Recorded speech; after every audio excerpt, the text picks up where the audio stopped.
I am one who must be guided by reason. Whatever reason, upon reflection, appears to me to be the best. Welcome to Philosophers, explained by me, Stephen Hicks. This series covers major philosophers and key texts in intellectual history, especially the great classics. From each, I've selected an excerpt. 30-40 minutes is our target time. Our purpose is to do a close reading of an important work with the accompanying text. In this episode, we are turning to Plato's Crito. The scene is Socrates in his prison cell. He has been tried, found guilty, and sentenced to death, but he has an opportunity to escape, should he. Let's go to the text. The year is 399 BCE. Socrates has been sentenced to death and is in prison awaiting his execution. He awakes early one morning in the dark or the near dark to find his old and dear friend Crito sitting, attending upon him while he sleeps. Socrates: "Why have you come at this hour, Crito? It must be quite early." Crito says, "Yes." What time is it exactly? Well, the dawn is breaking. Why did the prison guard even let you in? Well, I come here a lot, and moreover, I have done him a kindness, probably slipped him a bribe in this case. "You've just arrived?" And Crito says, "No, I've been actually sitting here for quite a while." And Socrates then asks the obvious question, not only why are you here so early, and why are you sitting in the dark, and why didn't you wake me up? And he says, "Well, I've been wondering at your peaceful slumbers." And the question on his mind, of course, is Socrates knows he's going to be executed. How can he possibly be so peaceful and at ease with it? Why is it not driving him crazy? And Socrates makes an interesting point. Well, when a man has reached my age, he ought not to be repining at the prospect of death, a kind of philosophical perspective on death. It's not something to be pined about or feared or stressed out and so forth. And yet, interestingly, Crito notes, yet other old men find themselves in similar misfortunes, and age does not prevent them from repining. So why is this? Some people go into death peacefully, or at least with some sort of philosophical equanimity. Others do not. And can philosophy perhaps be a useful tool in facing one's death? Crito then goes on to point out that he has a message, a sad message, but Socrates has a good idea what the message is going to be. They get to it a little bit indirectly. I suppose that the ship has come from Delos, on the arrival of which I am to die. Every year the Athenians send a ship off to Delos for some religious rituals and purification ceremonies. And while these ceremonies are being undergone, they're not allowed to execute anybody. And so Socrates has to wait until the ship returns, and then the normal business of the city can return. Crito says, no, the ship's not quite arrived, but it's been spotted. It's going to be here likely today. And so therefore tomorrow will be the day of Socrates' execution. Socrates also, though, mentions one reason why he has suggested that he knows the reason why Crito was there at this unusual hour. That's because he had a vision, right, or a dream in which a woman, fair and comely, clothed in white raiment, called to me and said, "O Socrates, the third day hence to Phthia thou shalt go." And that's a metaphorical way of saying Socrates is to go home. A reference back to Homer and Achilles, I believe, being recalled to his home, which was Phthia. So home in this case is to go wherever one goes after one dies. Now, after those introductory remarks, up to this point, interestingly, Crito has been quite reflective, sitting quietly, letting his friend sleep. They have some introductory chit-chat. But then the dam bursts, and all of the pent-up fears and worries and things on Crito's mind come out in a great, huge rush. But oh, my beloved Socrates, let me entreat you once more to take my advice and escape. So apparently everything that needs to be done in preparation for Socrates' escape has been done. The logistics have been worked out. Everybody who needs to be bribed has been bribed. Chances are good that it was not that difficult. Some of the rumors swirling were that the Athenians, who had sentenced Socrates to death, were a little bit ashamed and having second thoughts about whether they overreacted in this particular case. So there was apparently some sentiment that if Socrates escaped and went off to live the rest of his life in Thessaly or whatever, that would not be too bad. So take my advice and escape. For if you die, I shall not only lose a friend who can never be replaced, but there is another evil. People who do not know you and me will believe that I might have saved you had if I had been willing to give money, but that I did not care. Now, can there be a worse disgrace than this, that I should be thought to value money more than the life of a friend? For the many will not be persuaded that I wanted you to escape and that you refused. Now, one thing that's interesting about this is the order of arguments that Plato has chosen to include in this reconstruction of the dialogue between Crito and Plato. And often the order in which considerations emerge are the order of importance. What's really on Crito's mind? Well, he's thinking he's going to lose a friendship. So his top value in this case is friendship. But then immediately after that, it seems to be his reputation among people, even people who don't know him and know him and Socrates. That he will lose face because they will think that, well, he could have done something, he could have spent his money, but he didn't, and so he's worried about his reputation effect if Socrates does not affect. And then, of course, he mentions the money and his willingness to spend his money on his friend. So friendship, reputation, and the relative value of money, these are the first things that Crito urges as reasons why Socrates should escape. Now, Socrates dials the rhetoric down a little here by asking a question, right? But why, my dear Crito, should we care about the opinion of the many? Good men, and they are the only persons who are worth considering, will think of these things truly as they happen. So the point here is, yeah, of course, lots of people are going to have an uninformed, wrong-headed opinion about how things occurred here, but good people will understand, and it's the opinion of the good people whom we should be attended to, not just the opinion of the many, and particularly the many whom we don't even know. Now, Crito does not give up with that. He says, well, wait a minute. These many whom you are dismissing their opinions, don't you see, Socrates, that the opinion of the many must be regarded as is evident in your own case, because they can do the very greatest evil to anyone who has lost their good opinion. So we can't be, so to speak, aristocratic in our views about the opinions of other people when it comes to our own reputations. We live in a democracy, and in a democracy it is the will of the many that prevails.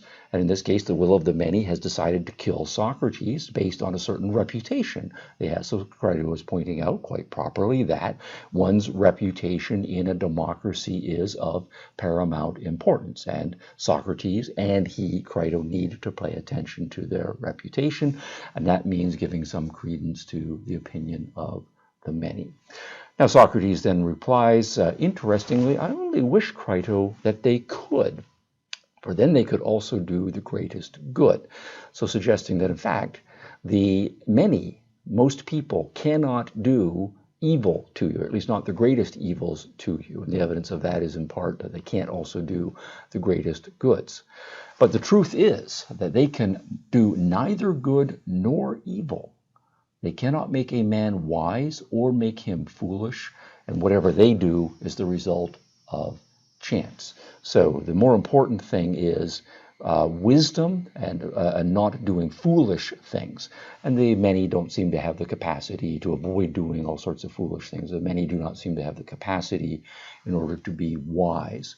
And that is the more important thing to attend to.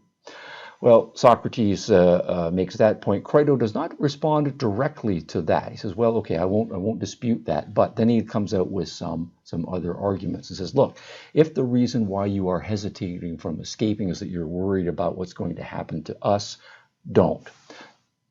Are you not afraid that if you escape, hence we might get into trouble with the informers for having stolen you away?"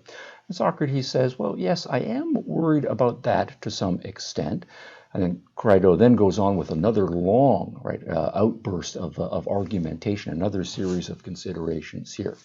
And he says, well, don't worry about that.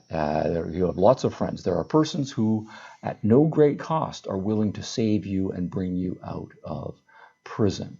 I say, therefore, do not on that account hesitate about making your escape. It won't cost a lot of money. You have lots of people who are willing to put the money up for you, who have paved the way. We have friends up in Thessaly to the north in Greece where you can go and you will be well looked after. Now, that said, he then immediately plunges into another line of argumentation. Nor can I think that you are justified, Socrates, in betraying your own life when you might be saved. This is playing into the hands of your enemies and destroyers. And this is an interesting one. Life is largely about struggle, it's largely about conflict, and it's largely about social conflict and social struggle. And one of the important considerations Crito is mentioning is that when you are in a struggle, you do not back down from a fight. You don't give up. You do not let your enemies get away with what they want. And so in this case, Crito was mentioning that it seems to him that Socrates is giving up a little bit easily rather. Okay, so they lost the trial, but there's still more that can be done. The important thing is not letting your enemies win. That's a kind of betrayal. And moreover, an additional argument, I should say that you are betraying your children. Socrates is a father.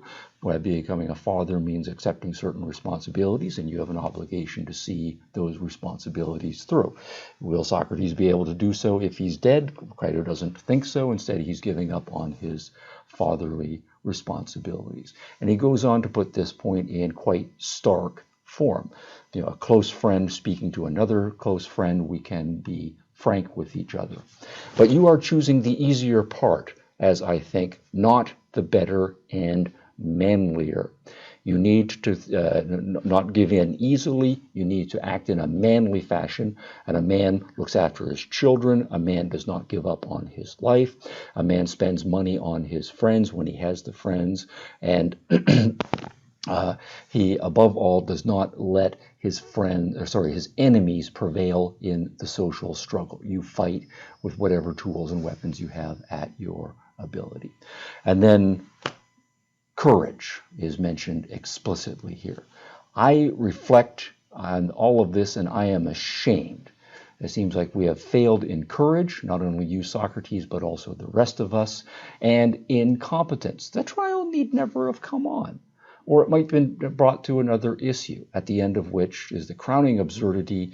It will seem to have been permitted by us through cowardice and baseness, who might have saved you as you might have saved yourself if we had been good for anything. So we've been incompetent in not making the trial go away, in losing the trial, and now it'll be another act of incompetence if we actually let the sentence go through and you be killed. And it's not only incompetence, it's a lack of courage. It will be seeming on the part of our enemies. We will become a laughing stock.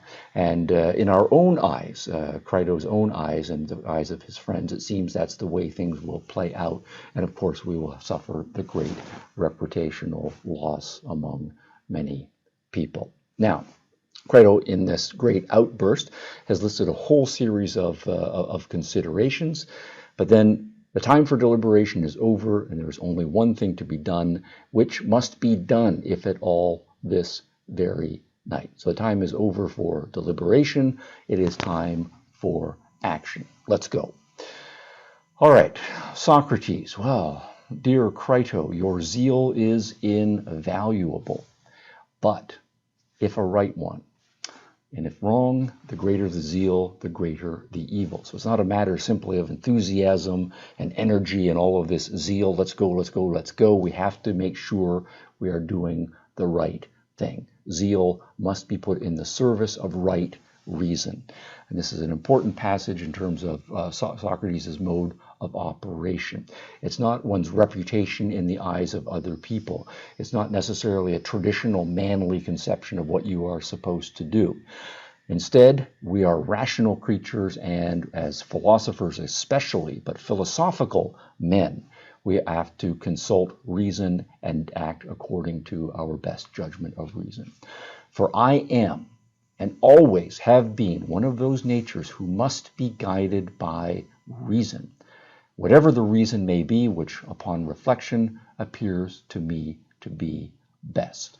Not my fear of death, not my fear of the discomfort, not my shame at having lost the trial, not my lack of manliness, reputation if my enemies get the better of me, and so on. Those are not the considerations, those emotionalist and perhaps often commonplace considerations, as understandable as those must be, but we must judge as philosophers. What is the right thing to do on principle? All right, so Socrates rather has let Crito take the lead. And what is going to be interesting is that for the rest of the dialogue, this is not one of the longer dialogues, but Crito does not have very much to say. Socrates takes the lead. He lays out several lines of argumentation and consideration.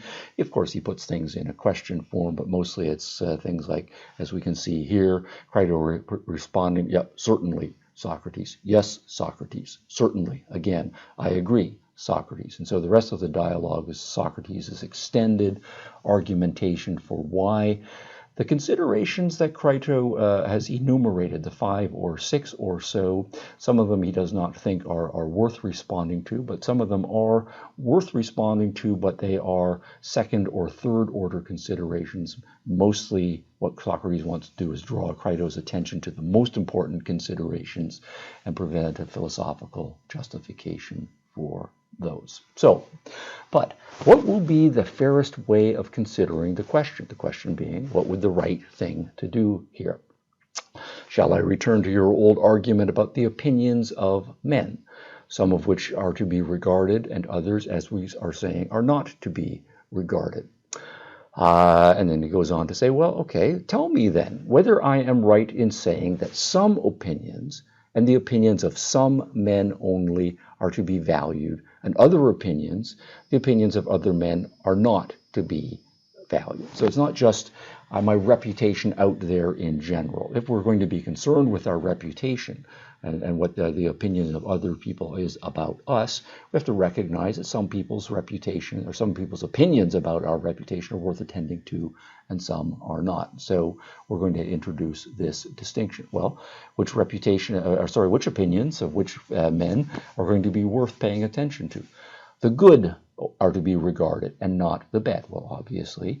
Well, what are the good opinions? Well, it's going to be the opinions of the wise that are the good, and the opinions of the unwise are the evil. So some people are good people and some people are bad people. We don't pay attention to the opinions of the bad people. But what makes a good person a good person? Well, as a human being, you have to acquire a certain level of wisdom about difficult, complicated, important matters. And that's going to be the opinions of those people, if we are concerned with other people's opinions, that we should be paying attention to. Socrates goes on to develop an analogy here. We might talk about gymnastics or training of one's body. Suppose you want to have a good body. Whose opinions about how to acquire a good body and to keep your body in good condition are you going to pay attention to? It's not going to be the opinions of the many that are out there. Instead, as he points out, the disciple in gymnastics is going to pay attention to probably just one person. He's going to find people who are experts, who have wisdom when it comes to physical training, and perhaps some medical doctors, and he will follow their opinions and their opinions only, and everybody else's opinions are going to be dismissed. He ought to live and train and eat and drink in the way which seems good to his single master, who has understanding. Right? Physical health is a complicated matter. Only a few people who have wisdom in that area are worth paying attention to. And if you don't pay attention to the wise opinions when it comes to matters of physical health, what's going to happen? Well, you're going to suffer evils, physical evils. Your body will become corrupt, painful, worn out, and in general, it will fail in lots of ways as a result of your disobeying the opinions of the wise in this area. And Crito understands this analogy clearly, affecting the body, that which is destroyed by the evil in this particular case. So then Socrates then says, well, then by direct analogy, we take what we just said about having the best possible body. What about having the best possible soul, the best possible mind, the best possible character, that part in us that attends to the following kinds of matters?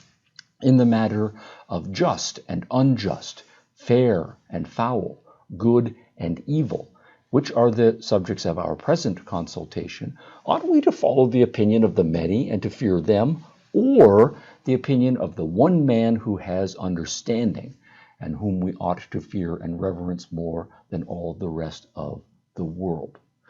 And so clearly we are going to be looking for the people who are wise when it comes to matters of justice and injustice, good and evil. And not many people have wisdom when it comes to those complicated, difficult, important matters. So if under and draws the parallel explicitly here, if acting under the advice of men who have no understanding, we destroy that which is improvable by health and deteriorated by disease. When that has been destroyed, I say, would life be worth having? And so the argument then is going to be, again, the analogy. We want to have a life that is worth living, but we don't want to have a diseased and corrupted body. That, when your body is terribly diseased and terribly corrupted, is obviously not worth living. And Crito agrees, certainly not.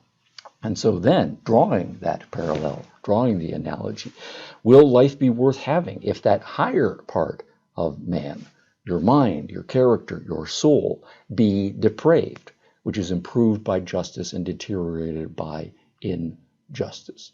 Do we suppose that principle, whatever it may be in man, which has to do with justice and injustice, to be inferior to the body? Well, certainly not. More honored then, yes, far more honored.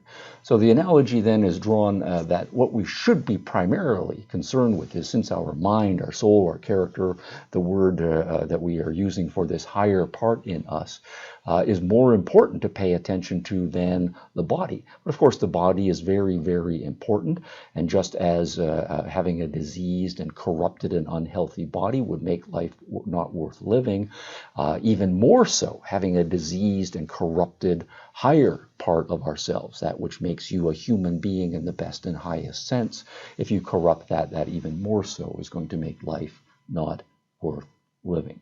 So it's not just bare life, keeping biological functions going.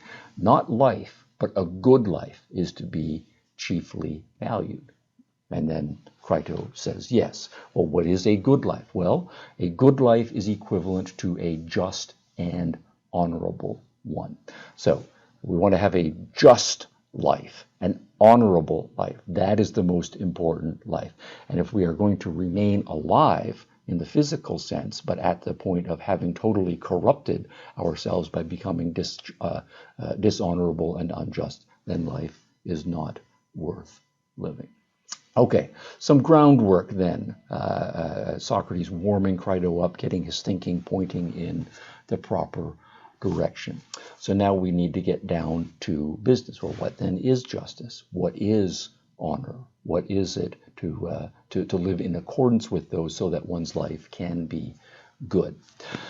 From these premises, I proceed to argue the question whether I ought to or ought not to try to escape without the consent of the Athenians. And if I am clearly right in escaping, then I will make the attempt. But if not, I will abstain. So, how do we figure out whether I ought to whether it's the right thing to do, whether it is the just thing to do. All right, so what does justice require? Socrates then introduces another premise a little further along. Are we to say that we are never intentionally to do wrong? So another premise. I should never intentionally do wrong. And then the flip side of that would be I should always intentionally do the right. But we're focusing on the negative here. Is doing wrong always evil and dishonorable? The truth of what was said then just a little bit earlier, injustice is always an evil and dishonor to him who acts unjustly. So what we have here is doing wrong, doing evil, doing dishonorable things, and that is then equivalent or universally to act in unjustly, rather. All right, so we have a network of concepts to be related here. Okay, so Crito agrees we must do no wrong. But what if the other person does wrong to you first? An injustice is done to you, and then you do something in return. Nor when injured, injure in return, as the many imagine, for we must injure no one at all. Crito says clearly not. Now this is interesting because this is raising a very broad and very general principle.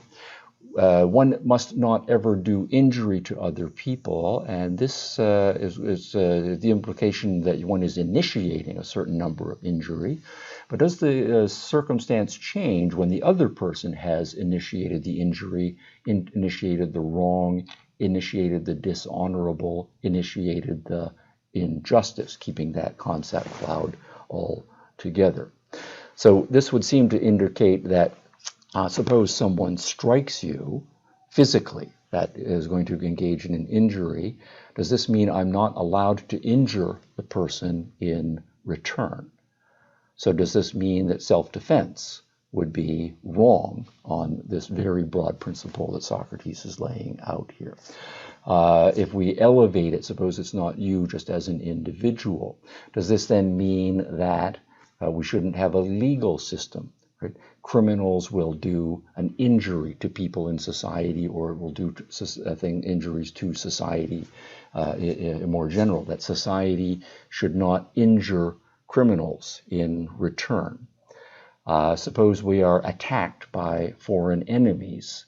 The soldiers come and they start to do all kinds of injuries to us and our property. Does this mean we're not allowed to have a military response, because that would involve injuring our military enemies in response? This is a very broad principle that needs to be teased out here.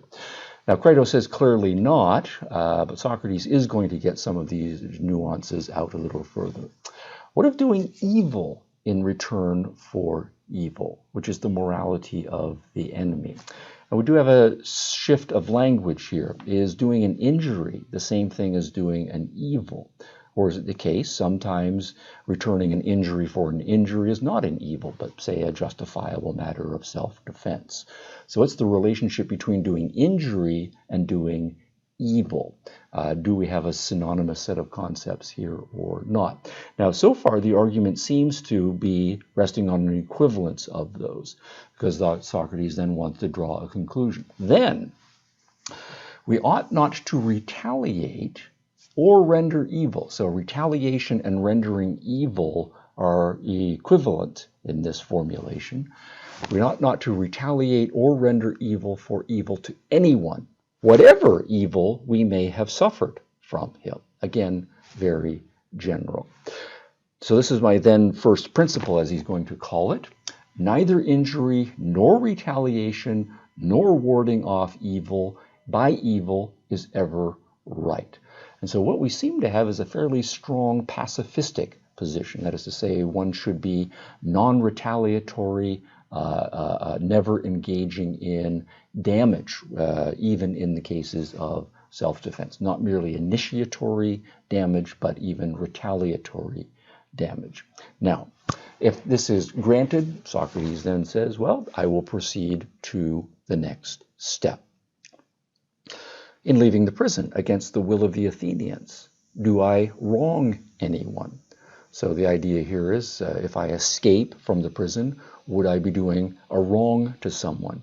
Would I be injuring someone? And therefore, would I be doing an evil to someone and thereby an injustice?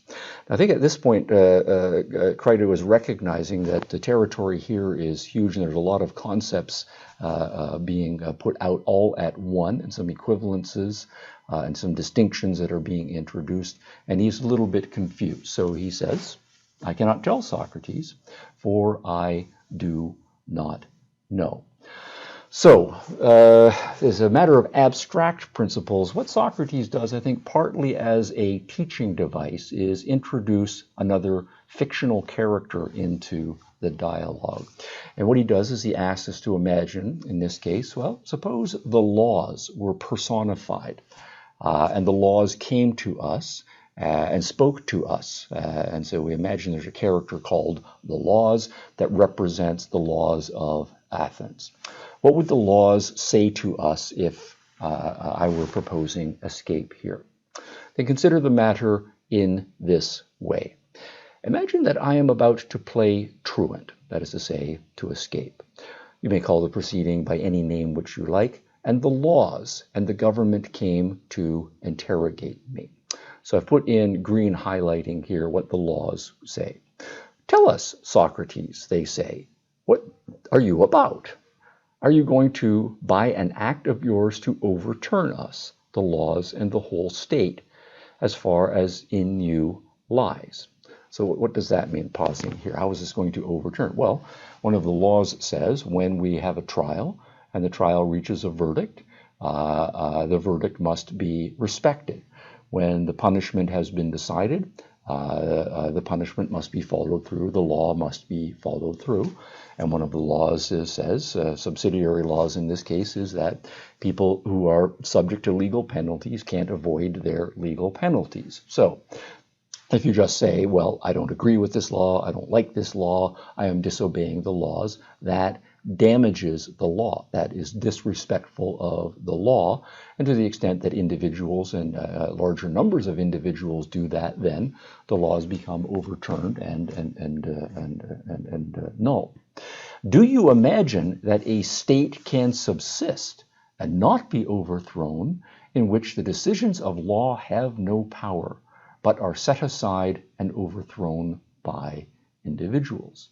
So a foundation of society is respect for the law. And to the extent that individuals don't respect the law and don't act in accordance with the laws, you do not have a society. Instead, you have some sort of unjust reigning of chaos, a breakdown of societies. Now, okay, suppose Socrates then tries this return of injury argument. He says, well, okay, I recognize that I am contributing to the breakdown of society here, but you started it. Yes, but the state has injured us and given an unjust sentence. And Crito says, very good, Socrates. Now this is interesting here because this is a powerful argument, because we might say that the state has acted unjustly in prosecuting Socrates, right? That it was some powerful people with a grudge who used the laws for their own benefit, and so there's a kind of corruption there. And so maybe an incorrect verdict was reached, and so sometimes, since the laws make a mistake, if we follow through when the laws made a mistake, then we are committing an injustice. So is it then not legitimate to disobey laws sometimes, but those sometimes being when the laws themselves are unjust? And that's a very important point. But what's interesting is that Crito is an old friend of Socrates. And notice how far into the dialogue yet, and Crito has not mentioned anything about justice. He has talked about friendship. He's talked about his reputation. He's talked about money. He's talked about children and responsibilities there. He's talked about acting with respect as a manly man would act.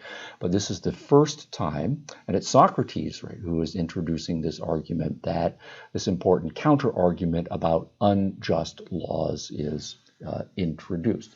And certainly one of the great debates in political philosophy and legal philosophy is whether unjust laws ought to be obeyed, and whether prior to the laws we have a moral obligation to do what is right and never to do what is wrong. And we should recognize that sometimes the laws in the state do wrong things, and so therefore sometimes we should, as a matter of justice, not do what legal justice has decided. And so what Socrates then needs is an argument that says that even when the state has made a mistake, even if you believe that the state has made a mistake, those are two related things. You believe the state has made a mistake, and you are sometimes right and sometimes wrong. But in the strongest case, the state has in fact made a mistake. Is it not merely allowable, but perhaps even obligatory to disobey an unjust law? So in this case, if we were to argue that Socrates is an innocent man, he was just doing what good philosophers do, somewhat anachronistically, we might say he was exercising his right to free speech, and so he was well within his rights. He was doing good by the city of Athens, and so this is an injustice. He's an innocent man, and what takes precedence over following formal laws is protecting the lives of innocent people. So we have a values conflict here. Socrates, of course, is well aware of that. So why must the state be obeyed, even if you think, perhaps correctly, that the state has done an unjust sentence in a particular case? Now, what was our agreement with you? The law, this personification of the laws that Socrates has introduced as a character. Or were you to abide by the sentence of the state? Tell us what complaint you have to make against us, which justifies you in attempting to destroy us and the state. And this is going to be now one line of argument why Socrates thinks he and his judgment that the state has made a mistake is not the deciding consideration here. So let's pay attention carefully and go slowly. In the first place, did we not bring you into existence? And what on earth does this possibly mean? How did the laws bring Socrates into existence? More normally, we would like to say, well, his mother and his father got together and they jointly brought Socrates into existence.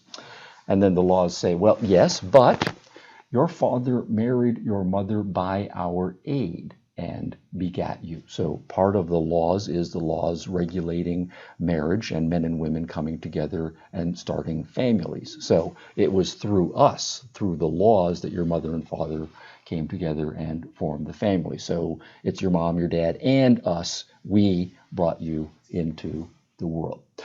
Say whether you have any objection to urge against those of us who regulate marriage. None. I don't have any objections, Socrates would reply.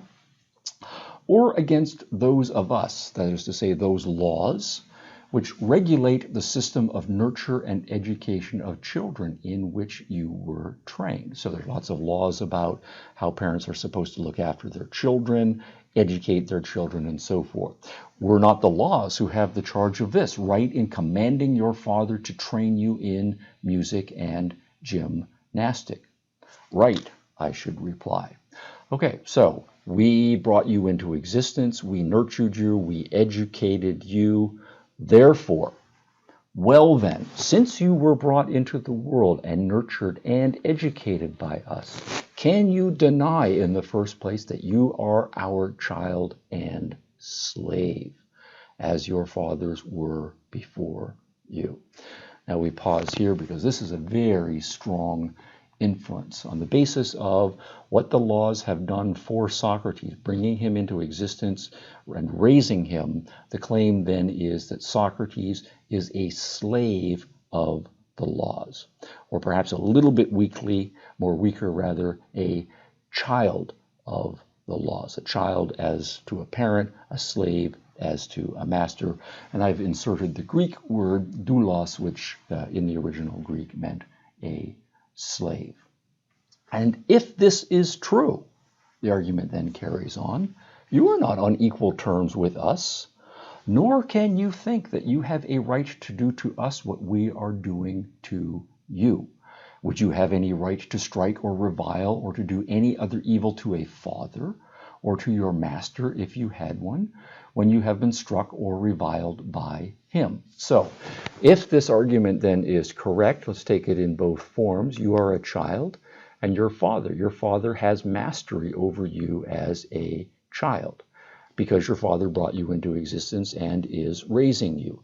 And therefore, even your father doing something wrong to you does not give you a justice claim against your father, that you can then do an injustice or any sort of retaliation with respect to your father. The inequality holds there. Socrates also mentions the master and slave argument. If you are a slave with respect to a master, your master can do with you what he wants. And even if he does things that are wrong and unjust, you as the slave, Socrates is arguing, do not have an equal status from which you have some stance or moral standing with which to retaliate. And because we think right to destroy you, do you think that you have any right to destroy us in return? Now, this is an interesting one. We can destroy you. And even if we are going to destroy you, that does not give you any right to destroy us in return, even if you think we have done wrong by you. Now, there's an interesting issue of degree. We'll leave this to the side just for further thinking. In this case, we might say, okay, if Socrates disobeys the law, then the law is going to take a hit. It's going to suffer some damage, of course. But the vast majority of the laws will still carry on. The vast majority of citizens will still, by and large, have respect for the laws. So what is the actual size of the impact of a disobedience of the law by Socrates in this case? And compare it to the impact on Socrates if the law follows through. The laws are going to suffer a minor injury, but Socrates is going to lose his life. Does the degree or proportion of harms matter? And should those be a consideration? Again, a question to the side.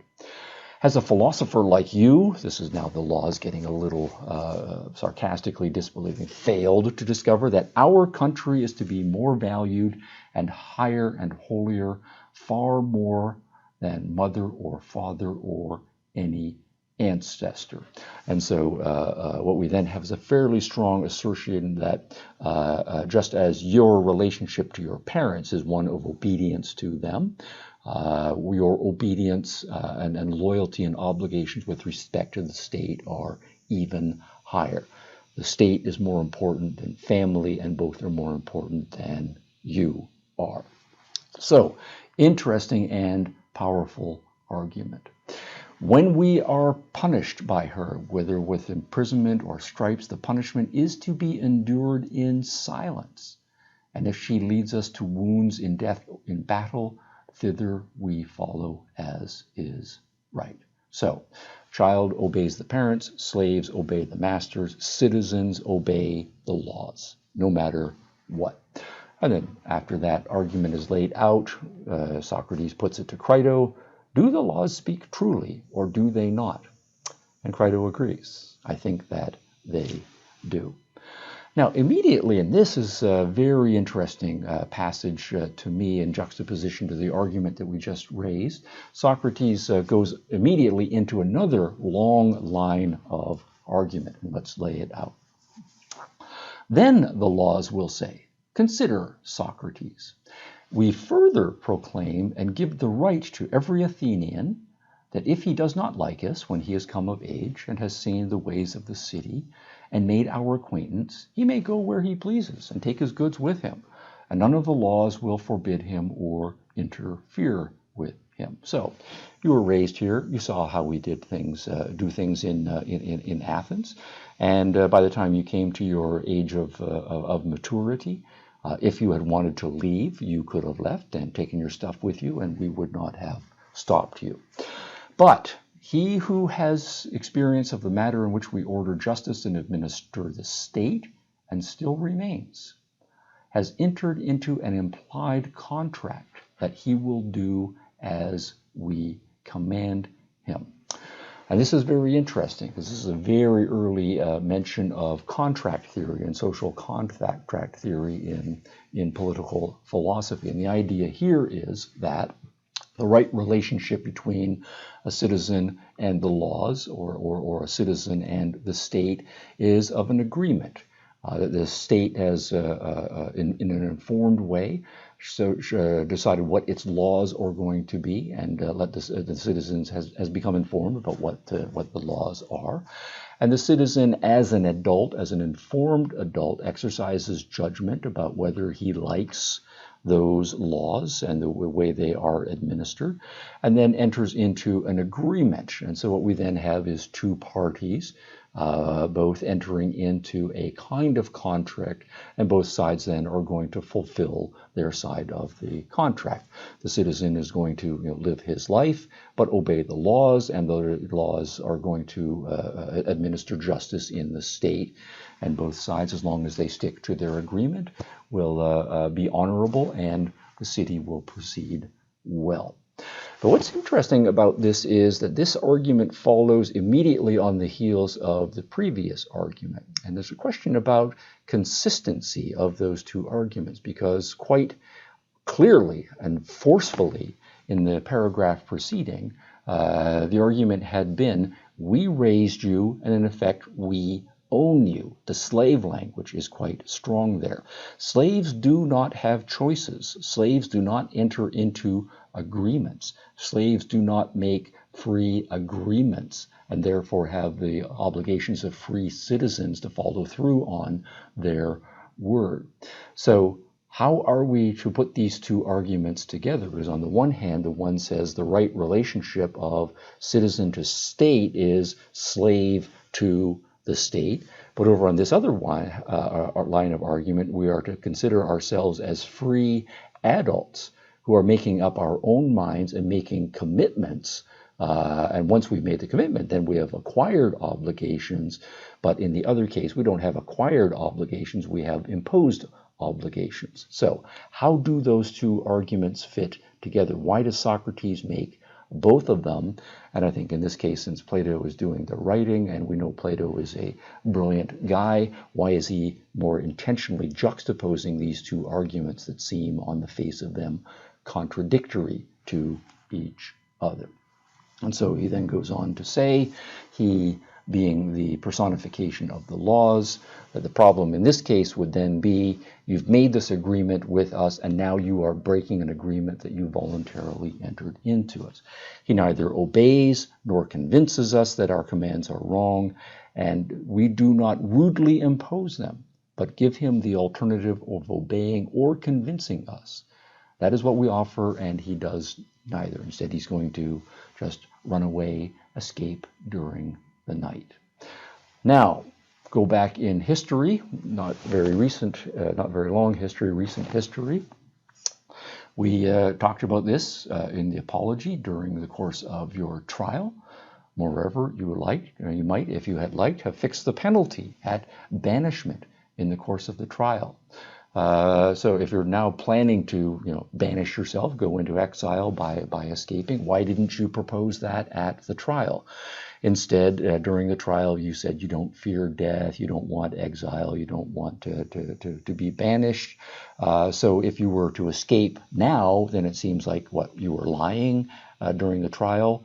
Or that you were just talking big during the trial, but now your emotions are getting the better of you. And what kind of philosopher lets his emotions like that get the better of him when push comes to shove? And now Socrates ends this personification of the laws, now speaking in his own voice, puts it to Crito. How shall we answer that, Crito? Must we not agree? And Crito agrees. There is no help. He can't think of anything to say in response to that. And so now Socrates has made his important points about justice. Two lines of argument, at least according to this reading. One is justice requires that you fulfill your childlike or slave-like obligations to the state, and you do not have any right of disobedience. Or justice requires that you have entered into an implicit contract with the state, and your honor as a human being requires that you follow through on the commitment that you have made, even if you disagree with some of the outcomes of the particular decisions. Now, secondary concerns, some of them Crito had raised, and these are going to be ones that Socrates thinks are, of course, worth consideration, but not as important as the arguments about justice. Or just consider, if you transgress and err in this sort of way, what good will you do either to yourself or to your friends? So if he escapes, what's the likely consequence of escaping to his friends? Well, they too then will likely be driven into exile. They could lose their citizenship. They could lose their property. So by escaping, Socrates would be inflicting harms on his friends. Further, this issue about reputation of particularly smart and attentive people, you will confirm in the minds of the judges the justice of their own condemnation of you. The charge formally, one of the two charges, Socrates, was that he was a corrupter of the youths. He taught them not to be just, not to be pious, not to be virtuous in various ways. And so by escaping, he would be breaking the laws, showing disrespect for the laws. Young people would say, oh, well, Socrates can break the laws, why not me? That would be a corruption. For he who is a corrupter of the laws is more than likely to be a corrupter of the young as well. What about my children? What about my family? Well, I, of course, could escape, take them to Thessaly, right, and so forth. What kind of life would they have in Thessaly compared to the kind of life they would have if they remained here in Athens after my death? And he goes on to point out, well, here they would have the benefit of Athenian citizenship, and Socrates clearly thinks that's worth a lot more than the status, whatever it is, that they would have in, say, Thessaly. And then he goes on to point out, I have lots of friends who will make sure that my children are looked after, raised well, and given the appropriate kind of guidance. Now, drawing to a conclusion, you depart in innocence, a sufferer, not a doer of evil. This is, again, the laws speaking. Right? He would be a sufferer of evil, but he would not be a doer of evil. A victim not of the laws, but of men. And this is another important distinction, an interesting distinction that's being introduced here. So Socrates being put to death is an evil, say, for the sake of argument. Perhaps we could say, for the sake of argument, that it was an injustice, that he should not perhaps have been brought to trial, he should not have been found guilty, he should not have been sentenced to death. At some level, justice is not being done. And Socrates ends up dead as a result of that injustice. The suggestion here is that the laws are not to blame for that, but rather men, that there are particular men who are administering the laws, those who brought the lawsuit, those who voted for Socrates' death, those who inflicted the death penalty. The blame for the inflicting of the evil lies with those men, not the laws, in a more abstracted, reified, abstract fashion. But if you go forth returning evil for evil, that is to say, you escape, injury for injury, breaking the covenants and agreements which you have made with us, and wronging those whom you ought least to wrong, that is to say, yourself, your friends, your country, and us, we shall be angry with you while you live. Okay, so then the laws will be forever his enemy as long as he lives, and our brethren, the laws in the world below, when he goes down into Hades, whatever laws in the afterlife governing the conduct of people there, those laws also will receive you as an enemy. And of course, that means further punishment, for they will know that you have done your best to destroy us. So Socrates ends, asks Crito, do you have anything to say? Crito, I have nothing to say, Socrates. Then let me follow the intimations of the will of God, and the dialogue draws to a close. Now, to my mind, this is a fascinating dialogue with a number of obviously interesting questions, but also some perplexing questions that we will leave it with. One, of course, is that big question about the consistency of the two kinds of arguments that Socrates raises about the proper relationship of the citizen to the state. Is he to see himself as a slave to the laws, with obligations that he was born into over which he has no choice? Or should he see himself as a free agent by the time he comes to adulthood, and if informed, as making choices? And if he makes choices, then as a matter of obligation, he should follow those. Can those two be made consistent with each other? This argument about whether it's ever appropriate to do injury in return for injury, if the injury is started by the other party. Is there not moral significance to who starts the fight, so to speak? And in this case, if the laws have made a mistake and are doing an injustice to Socrates by finding him guilty and killing him, is it not the case that one has a right of self-defense, not using that too anachronistically, but that morally one is allowed, if you are in fact an innocent person, not to accept justice, but to defend yourself, to defend your life in any way you possibly can against the initiator of an injustice.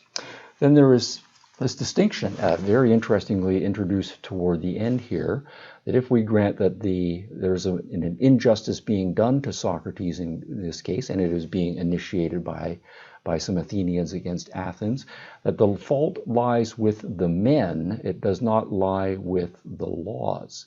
And this is to introduce a very difficult distinction between the laws and the human beings who make the laws and administer the laws. And there's a question about whether that distinction can be maintained. What is it to say that there are laws apart from the men who make and administer the laws?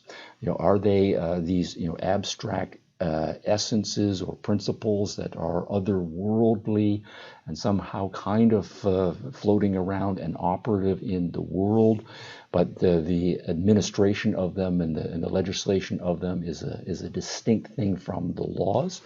Or is it not more perhaps realistic to say that the laws are really just decisions of actual men and the actions of actual men?